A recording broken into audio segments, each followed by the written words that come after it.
আমার এই এলাকাবাসী এবং মুরব্বিয়ানদের আসসালামু আলাইকুম এবং বন্ধুদের জন্য আমি আসসালামু আলাইকুম।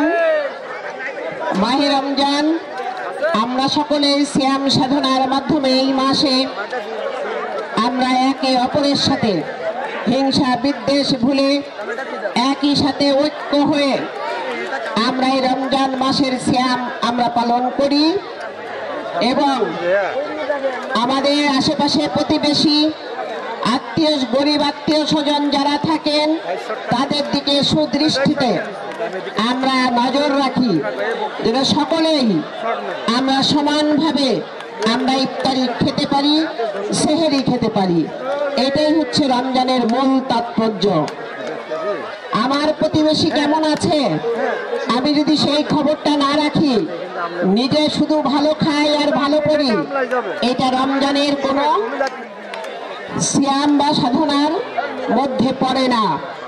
তাই আমরা যারা মুসলিম ভাই বোনেরা এখানে একত্রিত হয়েছি, আমরা সকলেই এই রমজানের পবিত্রতা বজায় রেখে একে অপরের খোঁজ খবর নেব এবং প্রতিবেশী বন্ধু বান্ধব আত্মীয় স্বজন কে কেমন ভাবে সিয়ামের দিনগুলো পালন করছে সেটা আমাদের, যেহেতু আমরা রাজনীতি করি, সমাজ সেবক হিসেবে আমাদের এই দায়িত্ব রয়েছে। আমি সর্বপ্রথমে ধন্যবাদ জানাই এখানে সিরাজুল এবং শাহিনকে, যারা আজকের এই আয়োজনে এত বড় আয়োজন করেছেন আমার উদ্দেশ্যে এবং আমাকে এখানে ইফতারে দাওয়াত দিয়েছেন। আমি সিরাজুল এবং শাহিনকে অসংখ্য ধন্যবাদ জানাচ্ছি। বন্ধুগণ, আপনারা জানেন বিগত 17 বছর ফ্যাসিস্ট সরকার এই দেশটাকে ক্ষত বিক্ষত করে গেছে। শেখ হাসিনা ছাত্র জনতার আন্দোলনের মুখে সে পালিয়ে গেছে দেশ থেকে, কিন্তু দেশের 12টা বাজিয়ে দিয়ে গেছে। এই দেশকে এখন আবার যদি এগিয়ে নিতে হয় তাহলে বিএনপির কোনো বিকল্প নাই।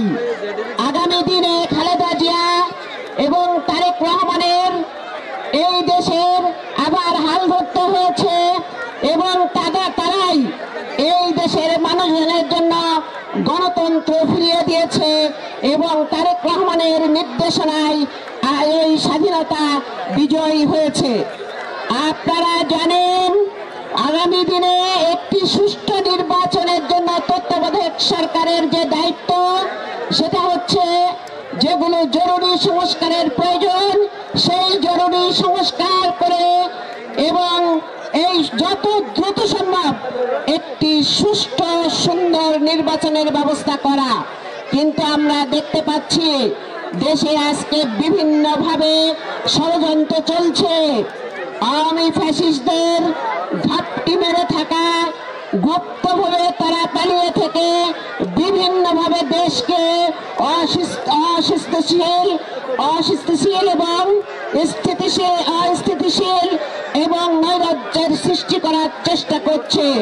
তাই ভাইরা, আমাদেরকে সতর্ক থাকতে হবে কোনোভাবেই আর যেন আওয়ামী ফ্যাসিস্ট এই দেশে আর মত বের করতে না পারে এবং এই দেশকে আর যেন ক্ষত বিক্ষত করতে না পারে। আমরা সেদিকে আমরা সবাই সচেতন থাকব। সবশেষে আমি বলবো যে আগামী দিনের যে নির্বাচন আসছে, আমি একজন মনোনয়ন প্রত্যাশী। আপনারা জানেন এবার নারীদেরকে অসংখ্য আসনে মনোনয়ন দেওয়া হবে। আমি এই ভাড়া মিরপুরের দায়িত্বপ্রাপ্ত নেতা। আমি বিগত 15 বছর ধরে ভাড়া মিরপুরের দায়িত্ব নিয়ে আমি কাজ করছি।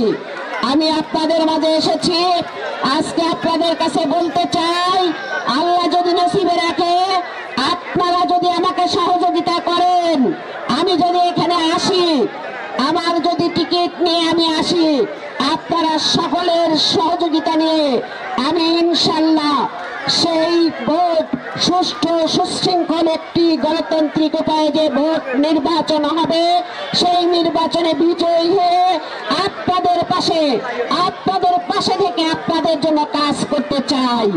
সংগ্রামী বন্ধুরা, আপনারা দোয়া করবেন, আপনারা দোয়া করবেন। আমি আপনাদের কাছে এইটুকু দোয়া চাই। বোনেরা আপনারা বসেন, আমি আপনাদের সাথে কথা বলবো। আপনারা বসেন, আপনারা বসেন চেয়ারগুলোতে, আপনারা বসেন, ইফতারি নিয়ে বসেন। আচ্ছা, এখন আজকে এই মিরপুর কুশাবাসীর কাছে আমি কৃতজ্ঞ।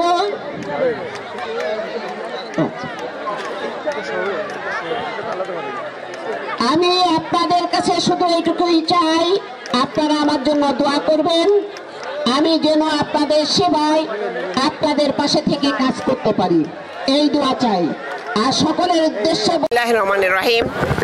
আপনার যে কোশ্চেন, আমরা সরকারের কাছে, এই তত্ত্বাবধায়ক সরকারের কাছে একটি সুষ্ঠু, সুন্দর, সাবলীল, গণতান্ত্রিক নির্বাচন আশা করি এবং এই নির্বাচনের যে নির্বাচন কমিশন সেটাকে যতটুকু প্রয়োজন সংস্কারের সেইটুকু করেই যেন অতি দ্রুত নির্বাচনের ব্যবস্থা করে। মানুষ 17 বছর ভোট দিতে পারে না, তাই মানুষের যে আকাঙ্ক্ষা, যে প্রত্যাশা, সেটা সরকারের বোধগম্য হবে আমি আশা করি এবং নির্বাচনে কোনোভাবেই যেন সময় ক্ষেপণ না করে, এটা আমরা সবাই প্রত্যাশা করি। ধন্যবাদ আপনাকে।